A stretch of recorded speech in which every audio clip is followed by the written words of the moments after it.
So, obviously, the arrest of Mandelson, probably not that surprising given the arrest of Andrew Mountbatten-Windsor the week before because of the publication of the Epstein files, where allegedly we've seen that files or emails that have been forwarded to Epstein that were British government files, and, whether this constituted misconduct in public office. Worth underlining that investigations continue and no charges have been brought, and presumption of innocence, of course, until otherwise. With Andrew Mountbatten-Windsor, it's been a slow-motion car crash, if you like, in the sense that, the interview that he did with Emily, my colleague on the Newsagents back in 2019, and it spins forward to, where we are now in February 2026. 5 months ago, Peter Mandelson was in the Oval Office of the White House being lauded by Donald Trump as Britain's ambassador to Washington. Mandelson was in the mansion on Massachusetts Avenue in Washington, D.C., and living a high life as, our most senior diplomat posted abroad. And so, that from there to being led away by 3 Metropolitan police officers wearing body cam yesterday was significant. And what we're waiting for, of course, is, we've talked endlessly about the Epstein files. There are the Mandelson files as well that the government has said it will release when it can, about what Keir Starmer knew about the appointment of Mandelson in terms of his relationship with Epstein, what they didn't know, what assurances they received, what came up in security vetting and those sort of questions as well. And so we're waiting on all of that.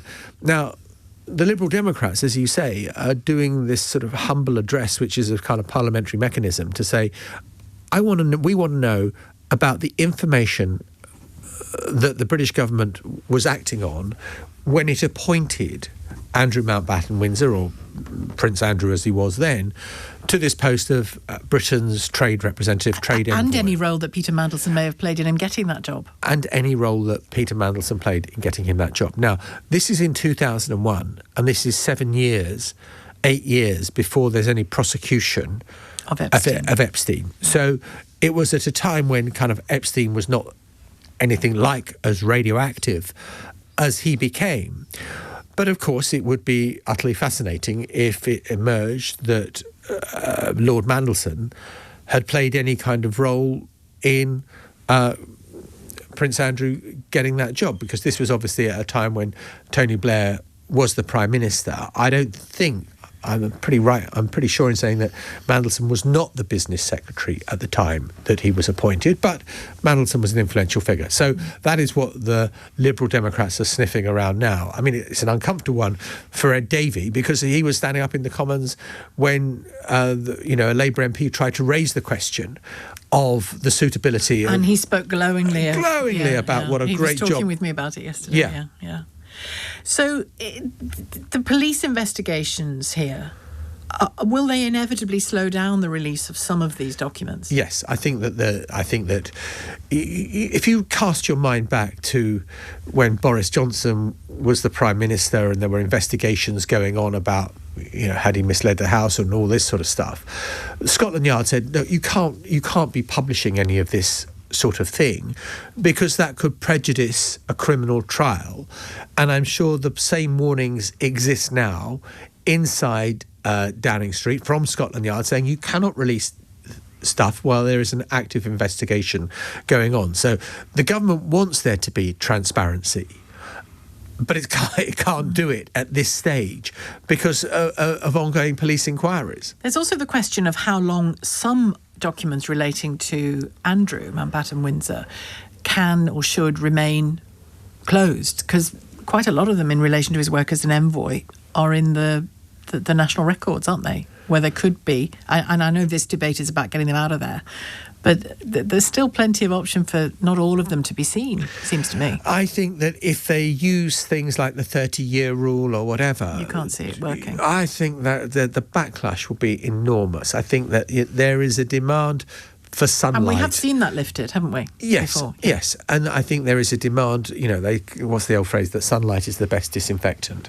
I think that if if it looks like the government is being cute or in any way sort of, chicanery and to stop publication, I think that wouldn't wash terribly well with the British public right now, in the mood that it's in. There's a sense, isn't there, that a number of institutions, you and I spoke yesterday about the royal family as the monarchy as an institution. There's a sense that Parliament realises it was too supine. The police are learning that perhaps they have been too supine as well in all of this. And the sort of interlocking of all three of those institutions is Sheila, also a story, isn't it? Sheila, we could include broadcasters as well. Yes, we could. We could include our relationship with the royal family, where you know that if you're on a royal trip and you're part of the royal pool, then you don't do certain things, because if you upset the royals, then you might get taken off the pool and you won't get access, or the king will do his Christmas message to somebody else and another broadcaster. All those things have played and have led to a certain deference, and I think that people are re-examining those relationships as we're kind of forging a new relationship with the royal family from that which we've had before. But you still don't think abdication's going to come into things? I won't rerun yesterday. No, we can't rerun this debate. Look, I think that I don't think that's part of the planning or the thought processes at the moment. I think they're trying to get through this in the best way they can possible. Yeah.